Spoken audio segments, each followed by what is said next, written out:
Thank you, whoever that is. Yeah, so welcome to our meeting on the world of offensive security. This is going to be your basic intro to pen testing, general meeting and workshop. As you may know, October is the National Cybersecurity Awareness Month, and the way that SWIFT is celebrating October is by providing this entire month full of offensive security / pen testing resources, and we call it Hacktober. So this is the first installment of this Hacktober series, and I hope you enjoy all the things that we have for this month. Without further ado, let's go with some announcements. So fall RVB, All righty, guys, it's the time you've been waiting for. It's fall RVB.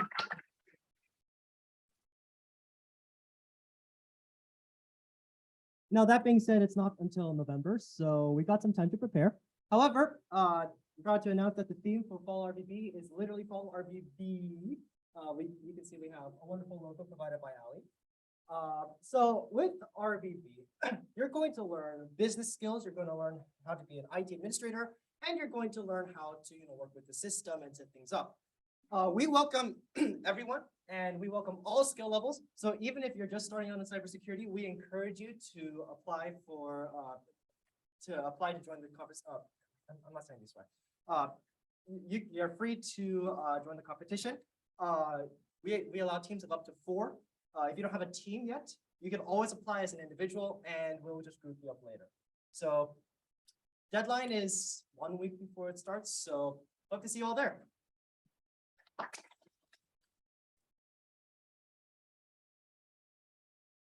Yep. Swift 101 mentorship.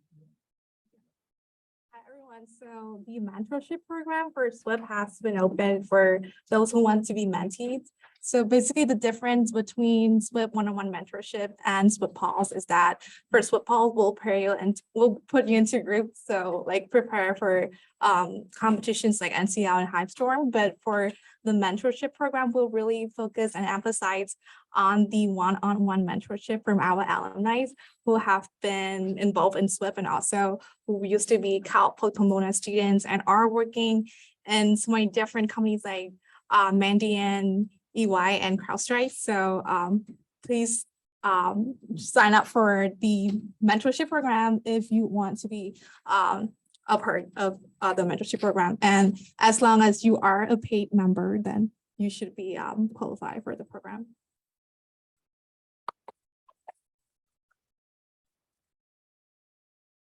Speaking of paid member stuff, you got really cool opportunities and other goodies. So if you want to become a paid member and take advantage of the resources that we have, please use this link below. It's $20 a semester or $35 for the entire year. Yep, become a paid member. Another thing, Cybersecurity Awareness Fair. It's a thing that Cal Pomona hosts, and it's on Thursday, October 20th from 10 to 2. A bunch of clubs are going to be doing demos, and SWIFT is going to be doing a demo on multi-factor authentication bypasses, which is really cool. There's also a job fair for those that are still looking for internships or jobs. A lot of these companies previously mentioned here will be present in this fair. So prep your resumes and make sure that you have elevator speeches ready, and make sure you're presenting yourself out there. The link for more information on the cyber fair is below, cpp.edu/cyberfair. Come out if you're interested. Another announcement we have is Swift Labs. This is the last call for signups. It's an opportunity to explore beyond what we have in our curriculum. So things like hardware hacking or anything else that kind of is beyond the scope of our academy curriculum. This is where Swift Labs is for. Interest form is also on the link tree, and I know this is the last call, so please sign up if you're interested in this. And with that, I think I'm going to hand it over to the Swinterns to kick it off.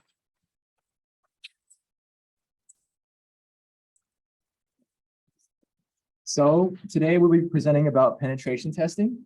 I'm Nathan Leung. I'm Dylan Tran. And I'm Dylan Tran. So this is our schedule of the specific workshops we'll be holding over the next few weeks, all the way until December. Right now, as you can see, we're in intro to pen testing, Metasploit, and our pen testing workshop will be held this Friday. Okay, so here's the table of contents. We have, we're going to be going over 4 main sections. We're going to start off with what is penetration testing from the conceptual level. So as a career, as a job, what it is, why it's needed. Then we're going to actually be going into the more technical details and the methodology behind it.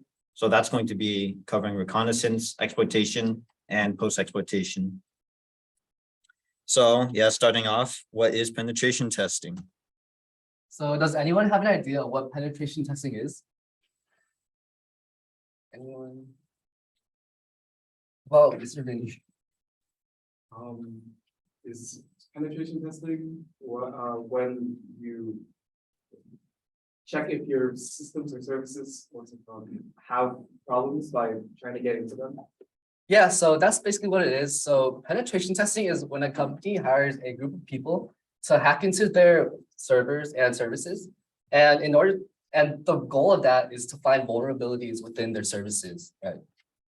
So some of these services are software, applications, and websites that they will be looking vulnerabilities inside of, right? So some of the vulnerabilities they'll be looking for is data exposure. So data exposure is when the company's data is easily accessible and can be accessed by an outside force, such like as a hacker, right? Code execution is when a hacker can write code into their services or software, and then they will have access to their computer, right? And then denial of service is when they can shut down a whole entire service or system. So yeah, so just remember that penetration testing are people who look for vulnerabilities within the company's system. So how are you different from the bad guys? So there is consent between both parties that they are able to hack into their services, right? And then there are also laws in place and ethics that make sure they do not abuse power. And there's constant communication between the firm and the penetration testers all the time. So that helps it be ethical. Yeah. So which learning materials are the best? So Try Hack Me, Hub, and HackerBox are really good materials to get started on. We recommend to start with Try Hack Me first because that's more beginner friendly, and then work your way up from Hub and HackerBox. And I'll pass it off to Mr. Nathan Leung for. Thank you, Mr. Dylan Tran. So, does anybody know what reconnaissance is? Because I don't know.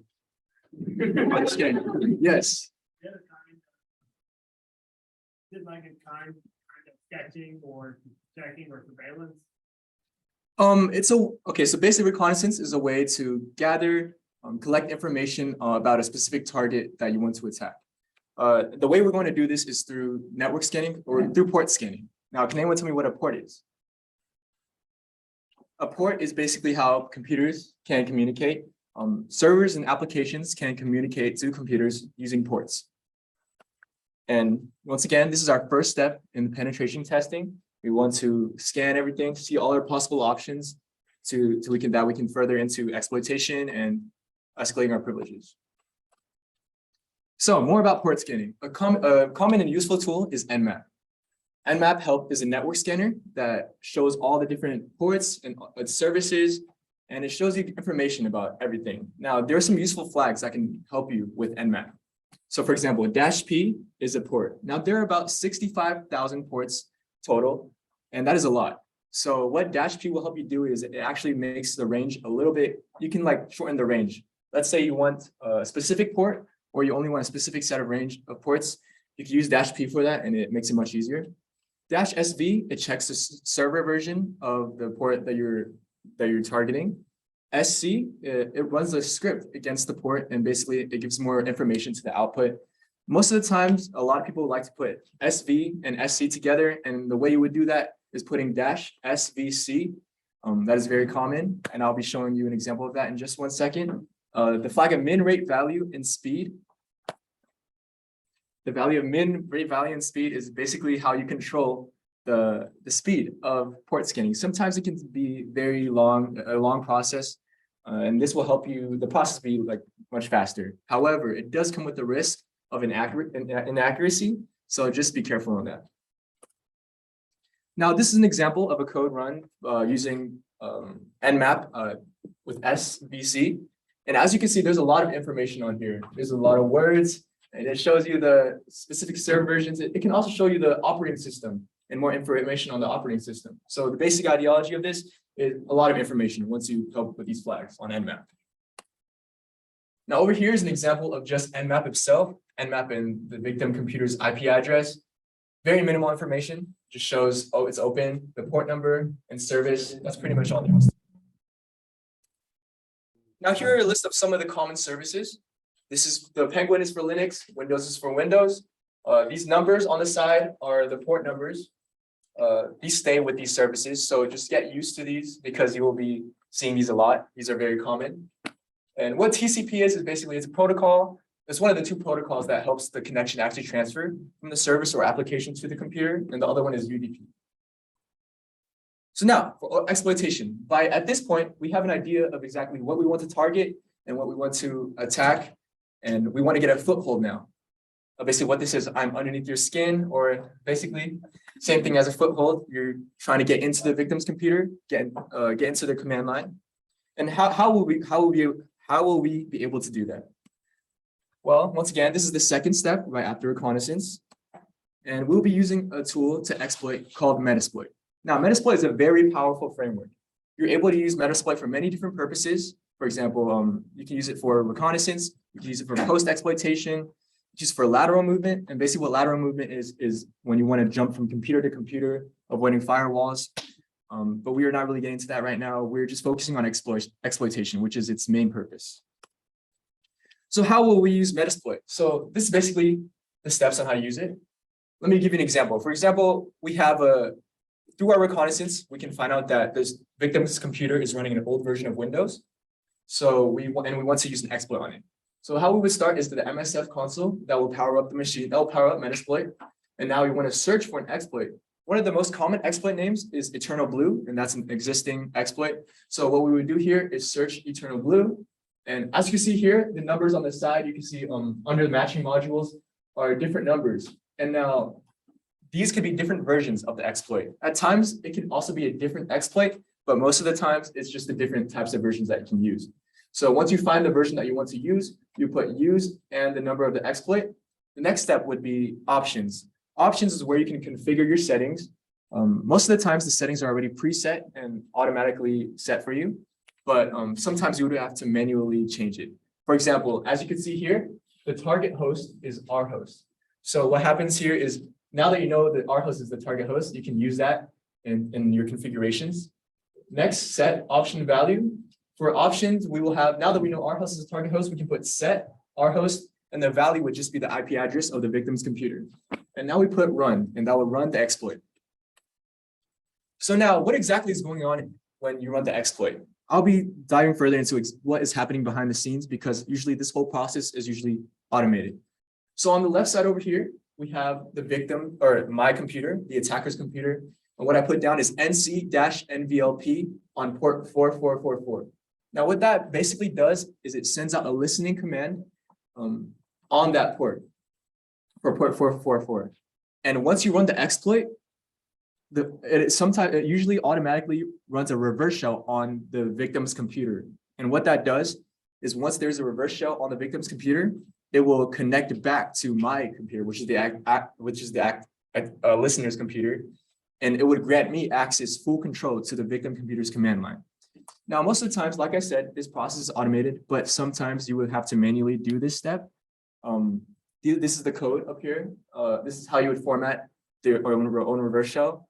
However, we do have a website that helps you generate your own reverse shell, developed by Justin. Well, not sure if he's here. Justin, thank you, Justin, for this website. Basically, yeah, you put in your IP address, the port number, and specific code language you want. Yeah, and it helps you grant your reverse shell code. So there's that. Now I'll be passing out the floor to Mr. Dylan Tran about post-exploitation. Okay, post-exploitation. This is my favorite part anyways.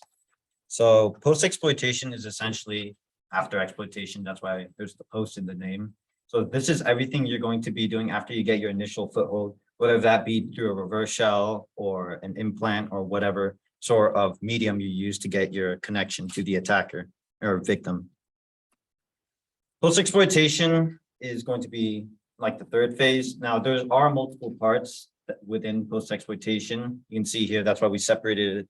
And then at the end, there's going to be reporting, but that's boring. So we're not going to focus on that yet.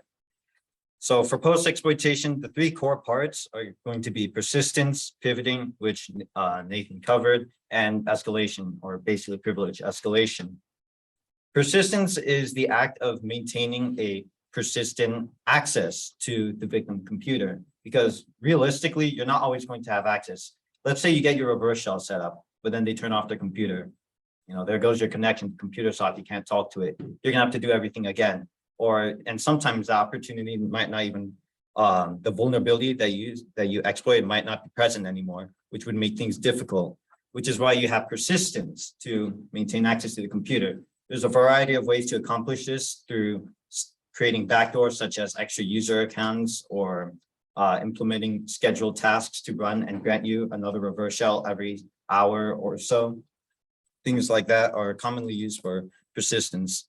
Pivoting, as Nathan said, it's going to be the act of attempting to move between host machine to host machine. Because in the penetration test, if you're attacking a network, you're attacking a network, not a single computer. So you're going to need to figure out how do you access other computers.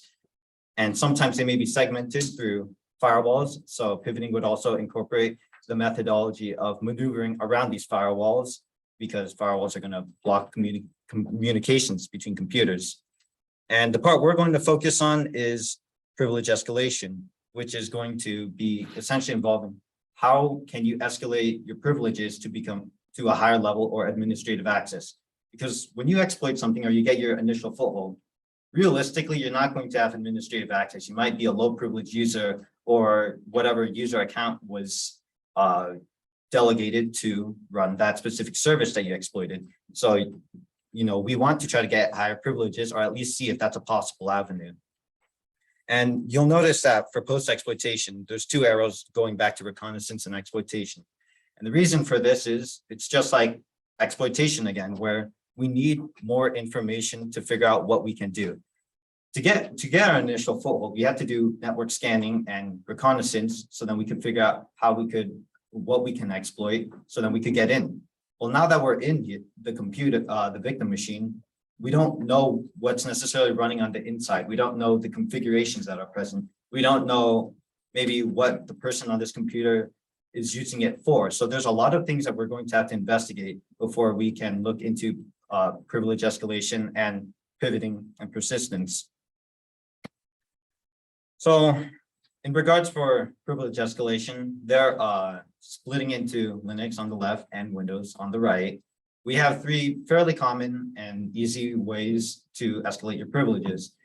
On the Linux side of things, there are cron jobs, or it's just Linux's fancy way of saying automated tasks. Sometimes you may have a task may be automated and running on the system every hour or so. And let's just say it's running with administrative access. If you're able to manipulate that automated task in any way, like say it's running a script and you have write access to that script, then you could essentially hijack that automated task and gain administrative privileges. Kernel exploits are fairly common too. There were a few big ones that came out last year. Some of you may have heard it was commonly termed PwnKit. The Linux kernel itself is very deep into the operating system. And likewise, if it's vulnerable to something, or for the most part, when it is vulnerable, that usually leads to administrative access. Usually these are some very complex exploits, but there are a lot of proof of concepts out there online that you can use and to replicate the exploit on whatever system you're on if it's vulnerable. And lastly, in the case of Linux, we have SUIDs/sudo privileges. SUIDs are executables on Linux that essentially have elevated privileges, and some of them are aware of this and have measures in place to prevent attackers from abusing this, while others aren't intended to have that SUID privilege, and therefore this makes them vulnerable to an attacker who wants to attempt to abuse it or exploit it. And then the pseudo privileges is in a similar case with SUIDs. Pseudo is essentially the way you can run things with administrative access on Linux. And sometimes there will be configurations that will allow specific users to run things with admin privileges. And so as an attacker, you might want to figure out a way you can abuse that. In the case of Windows, there are kernel exploits, which are essentially in the same boat as Linux, so I won't be going over that again. Plain text passwords are fairly common in Windows too. Windows environments are typically used for workstations for people to use. And a lot of times people will just write out the passwords and leave them somewhere for quick access, so then they can easily refer back to them. So this would just be plain text passwords being left on the computer. Sometimes a computer may be running PowerShell scripts, which is the scripting language used in Windows.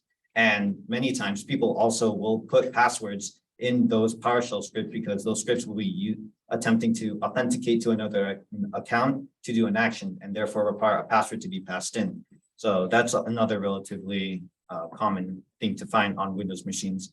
Lastly, there's the case of Active Directory, which is a very complicated Microsoft technology that has a lot of loopholes, and there's so many findings on how you can abuse these loopholes.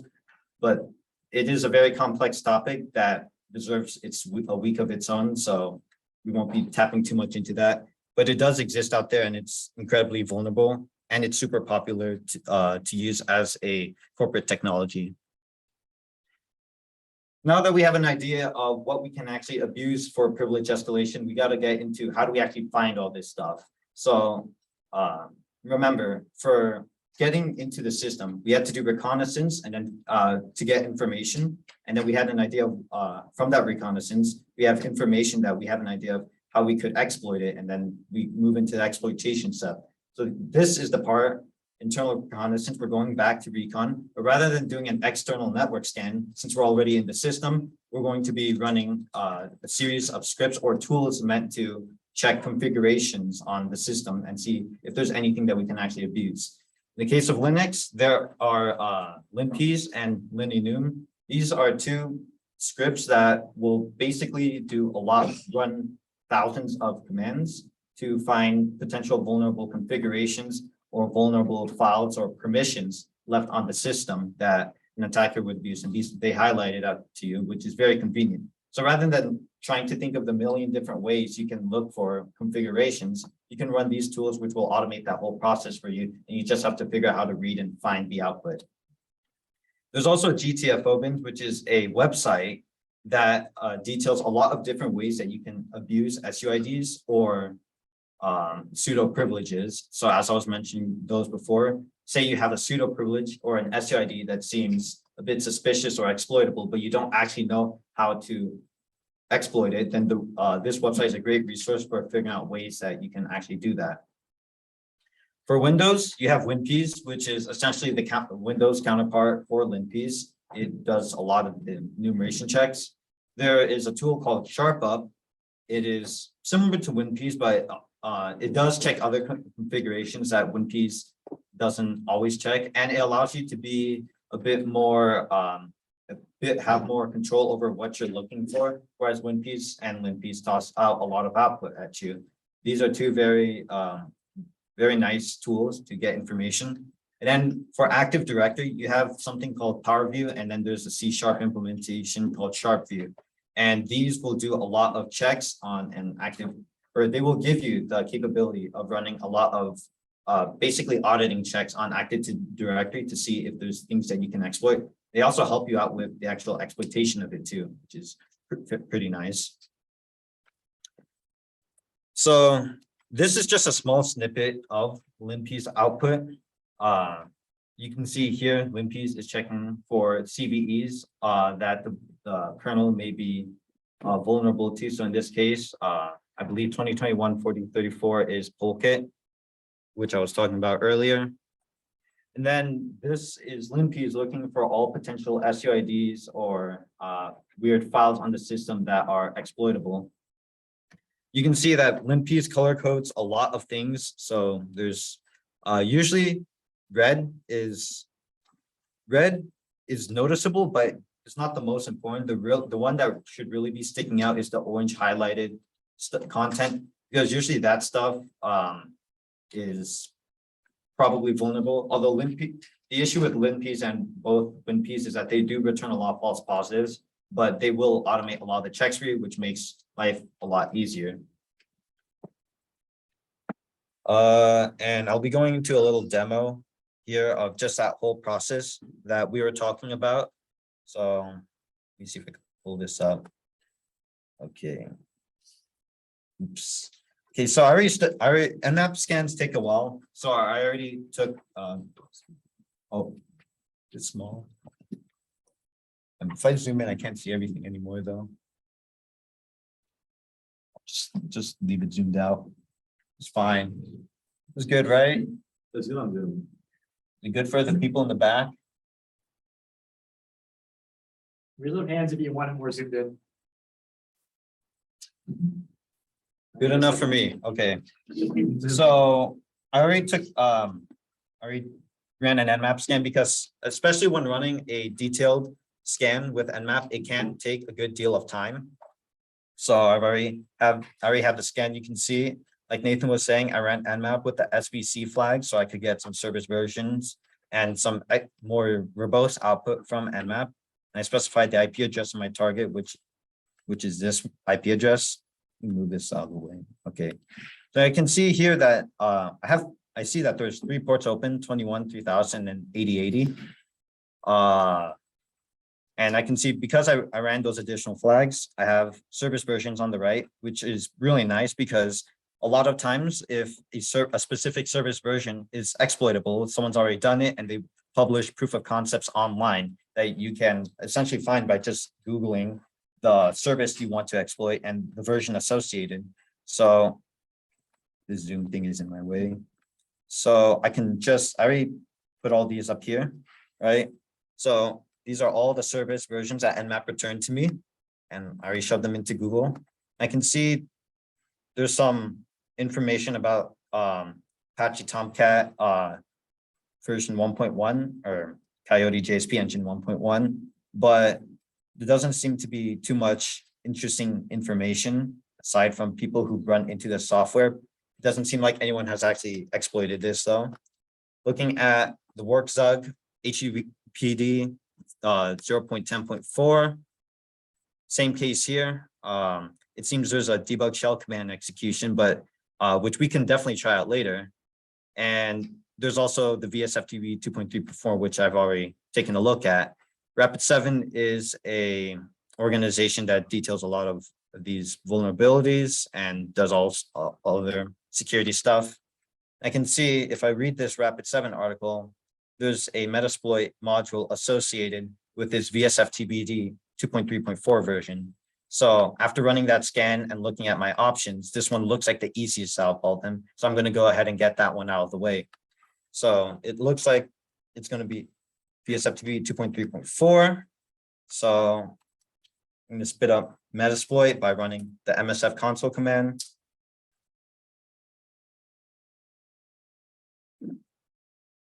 And it takes a bit of time, but it works. Okay, so now we have Metasploit up and running, and I'm looking for an exploit related to the VSFTB 2.3.4. So I'm just going to search up VSFTB 2.3.4. I can see there is an exploit, which right here, there's a module, and this module is an exploit module, which is indicated by the little prefix over here, and it runs on Unix machines. So I'm just going to I'm going to type in U0 so I can, use the exploit. Now I'm going to type in options to see what I need to configure. So it looks like the port is already configured because FTP by default will run on 21. But for the R hosts, it's required, but it's not there because this is the target machine. So I'm going to need to set R hosts to the victim machine's IP address. I kind of forgot which one that was. Oh, wait, Brian's in the chat. Never mind. Thank you. All right, so I'm going to set R host to this. I'm going to pray it works. because sometimes it doesn't. That's a real shame. And it looks like it's working. So, that's great. Now, if we all wanted to, we could dive into the actual exploit itself and see how it works. Although that's kind of out of scope for what we're trying to do here. We're just trying to figure out how to weaponize these exploits. We're not here to essentially create our own exploits, although that is a thing of its own. So it looks like Metasploit automated that whole exploitation process, and I have a command shell now. So if I type in, who am I? I'm user, right? But if I type who am I on my host, I'm root. So, this is, it's not necessarily a reverse shell, but it's a similar idea. This is still a shell. I have remote access to this target's command line. So if I run ls-tech-la, I can see some files. If I type in host name, I can see the computer's name is October 1, whereas my host name is actually Cali, because I'm on the victim machine now. So moving on from here, I see that if I run ID, I'm just a regular user. My user ID is 1000. In the case of Linux, the admin user has user ID 0. That's called the root user. And if you're not 0, then, or if you're not root, then you're basically not admin. And I want to see if I can get there. So this is when I would want to run linpiece on this machine. So I'm going to find the GitHub repository that has linpiece. You can just Google linpiece GitHub, and it's probably going to be like the first result. And then from there, oops, not that one. If you go over it, so if you Google it, you'll end up at the repository over here, and then you just have to go to the releases. If I can, there we go. You could just check the releases, and you could see this covers both linpiece and winpiece. I'm just going to use the linpiece script, which is linpiece.sh. So I'm going to right click, copy the link, and it's out of the way. I'm going to download, because the script runs on the host that's on to check for all those configurations. So I'm going to actually need to bring the linpiece script onto the victim machine if I want to run it. So to do that, I have to write the file somewhere. So I'm going to move to a directory on Linux that's writable by every user. And I'm just going to run the wget command to download the script. So if I run ls-tech-la linpiece.sh, I can see it's here, but it's not executable. I'm going to run chmod +x linpiece.sh. And now theoretically, I could run the script from here, although it takes a lot of time because it runs a lot of checks. So to cut down on that time, I've already downloaded the output onto my Kali machine. I forgot what I called it though. I think it's, okay, yeah, it's this. So, and this is what I mean by linpiece has a lot of output, right? We scroll up, a number lock on, we scroll up, you can see there's a lot.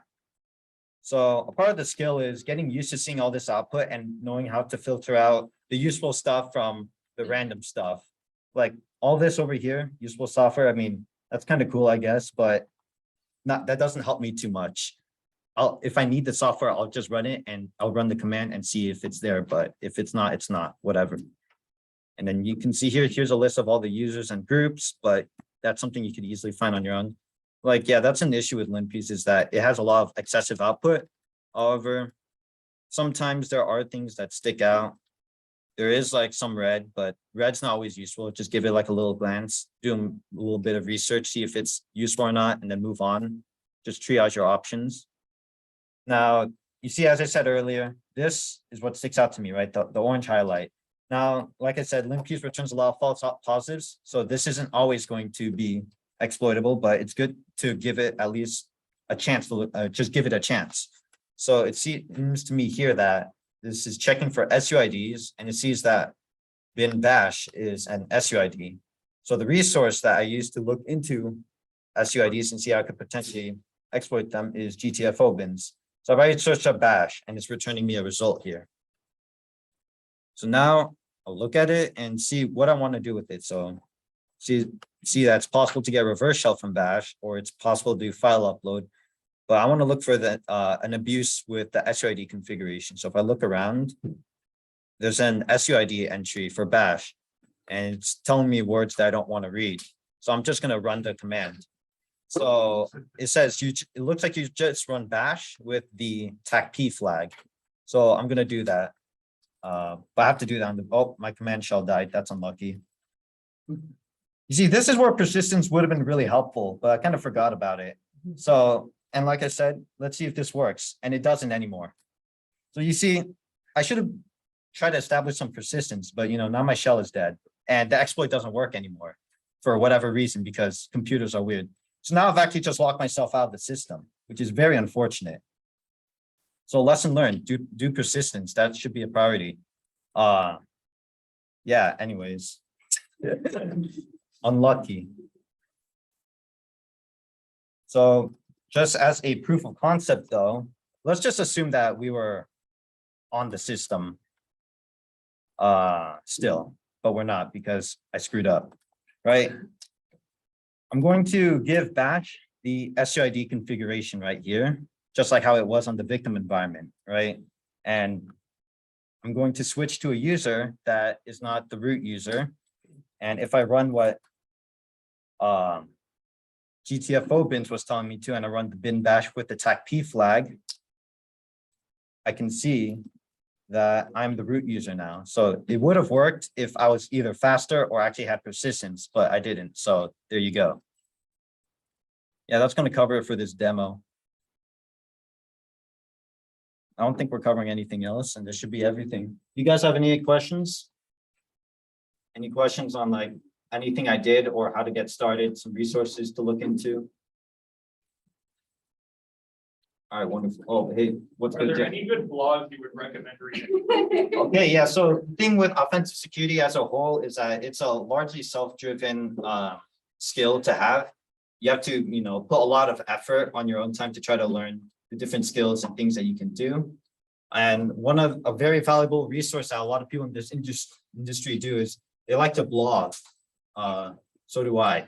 Anyways, there's a lot of blogs that like to research their findings in the industry or like some cool things that they have, found and they want to share with everybody. And it's really helpful for learning. Some cool ones that I can link are nosecurity.blog, right? This is one of our alumni's blog. I don't think he actually does and blogs anything though. Like he makes one post every half a year. For some actual people in the industry, there's some really cool ones. Like there's a guy called Harmjoy. You see, yeah, this guy. He has a blog where he details a lot of Active Directory stuff. Some very cool content and some very good stuff if you want to get deeper into that. And there's also my blog. I'm going to do a self plug because Justin gave me the chance. There's my blog. Look, this funny Megamind guy here. Anyways, yeah. Any other questions? Yeah. Is there like a method to establish persistence? So persistence will. Is that what you recommend? Now I haven't dove too much into persistence and I mostly focus in Windows. I don't really do as much Linux stuff. So for something that applies to both, setting up a scheduled task is usually the easiest way. Since this is a pen test, we're not really too, we don't care too much about leaving traces on the system. We'll clean up after ourselves. So what each user can do in both Linux and Windows is that they can set up scheduled tasks, which will run as under the privileges and identity of whoever you're sending a scheduled task on. So earlier in my, when I had a foothold on the system, I was the user named user. So I could have created a cron tab or a cron job that would have ran a reverse shell command every minute. And I could have set up a listener. So then in case I got locked out every minute, I could check my listener to see if they got a connection and I could get back onto the system. Oh, definitely. But this is a pen test, right? And we have consent. So we don't really care about it. Now, if we're talking about a red team engagement where we're trying to be sneakier and invasive, this is definitely something that you don't really want to do as much because that's going to be a very obvious sign that the computer has been compromised because there is a weird schedule task that's running either a really funny command or it's running some malware every hour or so. Oh yeah, you can also make a new user, but if anybody is checking if anybody's auditing, right? They can see for user creation events, and you could easily get detected. But if this is just a pen test, then, go for it. Who cares? Yes, Justin. Are there any good offensive security certifications you would recommend? So another thing with this industry is that there are certifications. Certifications are how people usually demonstrate their skill or basically their ambition in the industry, that their willingness to put some work in. Why are you on my blog? So in the case of offensive security, there are some pretty nice certs that come out to mind. They offer some learning material that is used to sort of guide you towards passing the certification exam. The certifications that I can name off the top of my head that I've heard good things from are the EJPT, or the eLearn Security Junior Penetration Tester. It's easier just to say the EJPT. Some more advanced certification, well, they're considered entry level in the industry, but they're still sort of tough to do. There's the OSCP, or the Offensive Security Certified Professional. That one's really expensive and I hated it. And there's the CRTO, which is a Certified Red Team Operator. It's not as much penetration testing as it is focusing on red team operations, but they still have an overlapping skill set that's very useful. And I highly recommend anybody interested in Active Directory and penetration testing to take a look into the CRTO. You had a question, sir? Yeah, so, we're actually doing like a practice. Is everything laid out on the slide, or is there like a specific network that I can do on my own now? So going back to the resources, right? Now, it's a bit hard to do what's like called a black box penetration test, because starting completely with, so this would be like the attackers on the outside and they don't know anything about the system, right? So they're completely blank and they have to scan their way in and do all that whole step. Now that's really difficult, especially starting off with, if you don't have too much experience in Linux command line or practicing the methodology in general. So one of the learning resources that that's available online is called TryHackMe. TryHackMe is a website that has a lot of rooms for and they guide you through the whole cycle, so you can sort of get the methodology and different ways to do things. Because with penetration testing, there's like a million different ways to accomplish the same objective. And it's hard to identify all those different ways that you can try to work towards them. So TryHackMe helps you learn all those things. So if I go to TryHackMe, where's my computer? Okay, go to TryHackMe. So hope I'm logged in. I'm not logged in. That's a shame.